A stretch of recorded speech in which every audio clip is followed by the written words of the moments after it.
नांदेडच्या नायगाव तालुक्यातील श्री रोकडेश्वर महाराज यात्रा महोत्सवाला 1 फेब्रुवारीपासून सुरुवात होणार असून गावकरी मंडळींनी जोरदार तयारी केली असल्याचं दिसून येत आहे।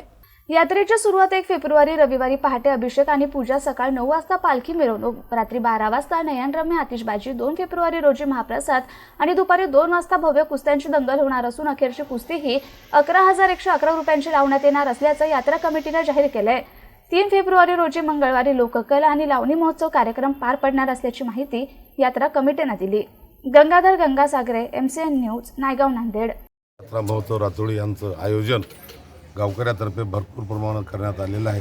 पहिल्या दिवशीमध्ये 1 तारखेला संध्याकाळी आतिषबाजी, 2 तारखेला भंडारा, 2 तारखेला सार्वजनिक कुस्त्याचं आयोजन करण्यात आलेलं आहे। 3 तारखेला सार्वजनिक कला महोत्सव, लोककला व पारंपरिक पद्धतीने लावणी महोत्सव करण्यात येत आहे। तरी शाळेतील विद्यार्थ्यांनी यामध्ये अवश्य लाभ घ्यावा। सर्वप्रथम सर्वांना रामराम। आमच्या गावची लोकडेश्वर महाराजाची यात्रा दिनांक 1 तारीख ते दिनांक 30 तारीखपर्यंत चालणार आहे।